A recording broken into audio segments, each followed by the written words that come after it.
Assalamualaikum warahmatullahi wabarakatuh. Perkenalkan, kita yang beranggotakan Arif Rahman, Ayu Lestari, Galih Budi Pamungkas, Iin Ismauna, Lutfi Nazarhak, Muhammad Rizky, dan Reni Herlinawati. Di sini kami akan mempresentasikan mengenai kepuasan kerja. Yang pertama akan dibacakan atau dipresentasikan oleh Muhammad Rizky. Pengertian kepuasan kerja. Pengertian kepuasan kerja secara umum adalah ukuran dari tingkat kepuasan pekerja dengan jenis pekerjaan mereka yang berkaitan dengan sifat dari tugas pekerjaannya.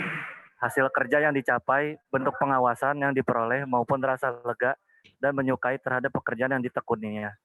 Sedangkan pengertian kepuasan kerja menurut para ahli diantaranya adalah, yang pertama ada dari Locke yang dikemukakan tahun 95, kepuasan kerja merupakan suatu ungkapan emosional yang bersifat positif atau menyenangkan sebagai hasil dari penilaian terhadap suatu pekerjaan atau pengalaman kerja.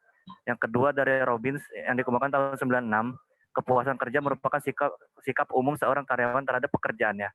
Yang ketiga dari Porter tahun 95, kepuasan kerja adalah perbedaan antara seberapa banyak sesuatu yang seharusnya diterima dengan seberapa banyak sesuatu yang sebenarnya dia terima. Selanjutnya akan diterangkan oleh Lutfi.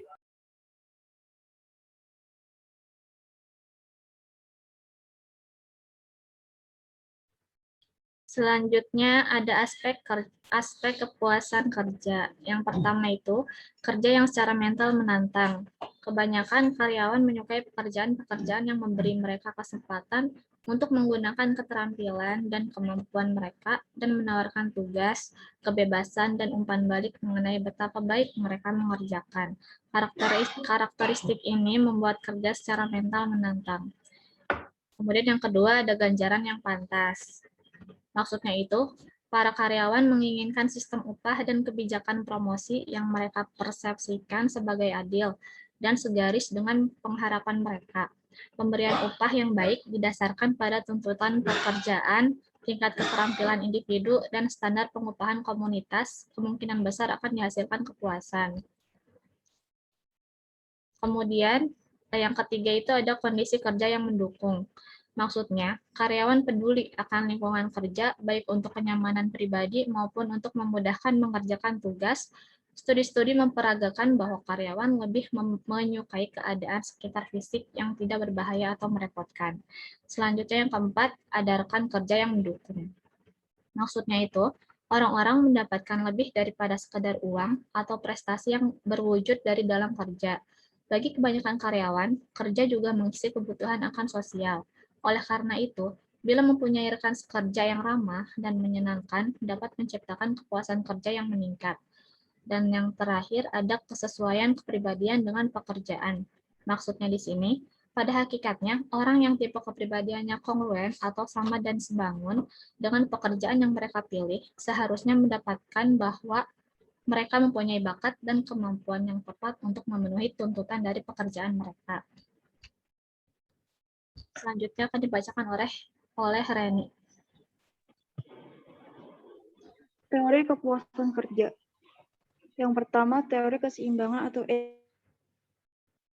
teori keseimbangan menjadi tolak ukur dalam kepuasan kerja dengan membandingkan antara nilai yang menunjang pelaksanaan kerja sebagai input dan nilai yang dirasakan pegawai sebagai outcome.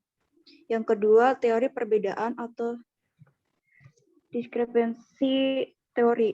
Teori perbedaan berpendapat bahwa mengukur kepuasan dapat dilakukan dengan cara menghitung selisih antara apa yang seharusnya diterima dengan kenyataan yang dirasakan pegawai.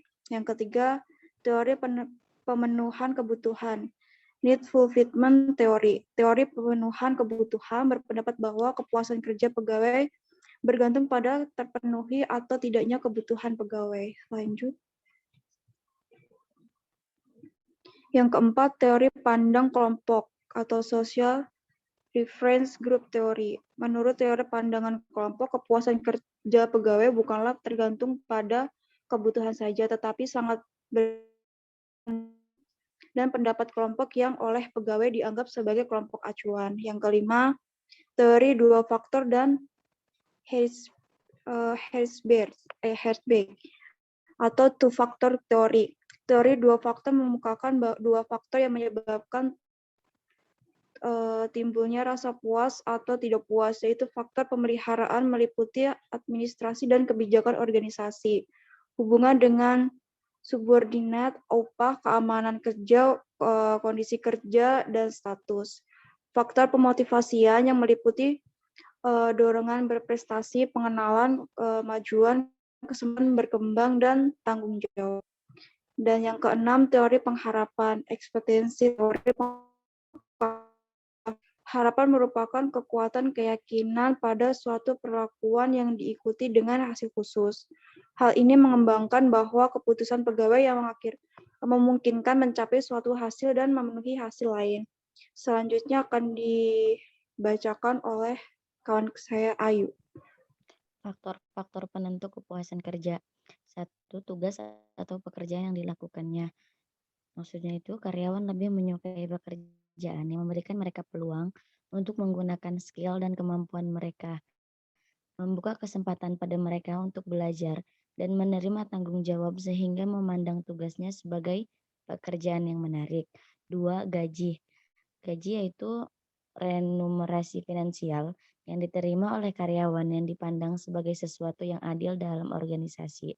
Karyawan menginginkan sistem penggajian yang adil dan sesuai dengan harapan mereka yang berdasarkan tuntutan kerja, tingkat keterampilan, serta pengalaman yang dimiliki. Yang ketiga, peluang untuk mendapatkan promosi dalam jenjang karir. Yaitu melalui promosi, perusahaan akan mendapatkan kestabilan moral karyawan karena promosi akan selalu diikuti oleh tugas, tanggung jawab, dan wewenang yang lebih tinggi daripada posisi sebelumnya. Yang keempat, supervisi. Tugas pengawasan tidak dapat dipisahkan dari fungsi kepemimpinan, yaitu mengkomunikasikan kepada karyawan apa yang menjadi tujuan yang sudah ditetapkan oleh organisasi. Yang kelima, rekan kerja. Teamwork yang baik saling memberikan dukungan, bantuan, atau saran akan membuat pekerjaan lebih menyenangkan. Hubungan baik dengan rekan kerja akan sangat berarti jika pekerjaan tersebut membutuhkan kerja sama tim. Yang terakhir, lingkungan kerja yang bersih dan menyenangkan. Lingkungan kerja yang bersih, teratur, dan menyenangkan akan membuat pekerjaan lebih mudah ditangani. Slide selanjutnya akan dibacakan oleh Iin Ismauna. Dampak kepuasan kinerja. Yang pertama, dampak terhadap produktivitas.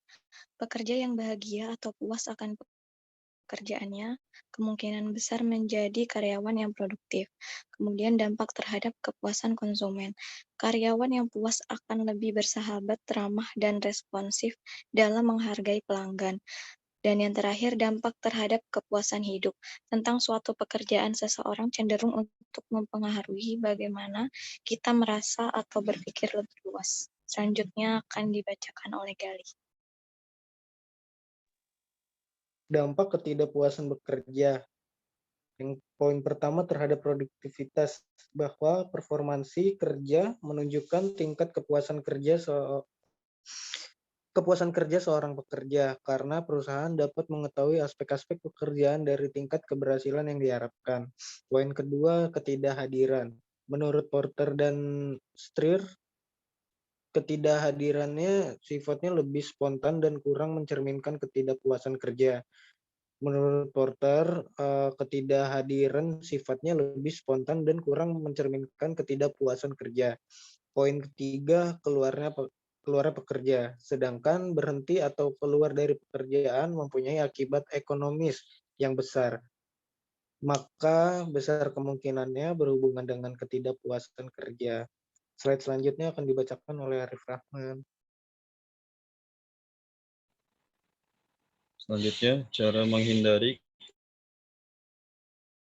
Pertama, pekerjaan menjadi menyenangkan. Dan yang kedua, pemberian gaji yang adil. Dan yang ketiga, right person in the right place. Yang keempat, menghindari kebosanan dalam penggulangan pekerjaan. Sekian presentasi dari kelompok kami. Kurang lebihnya mohon maaf. Terima kasih. Wassalamualaikum warahmatullahi wabarakatuh.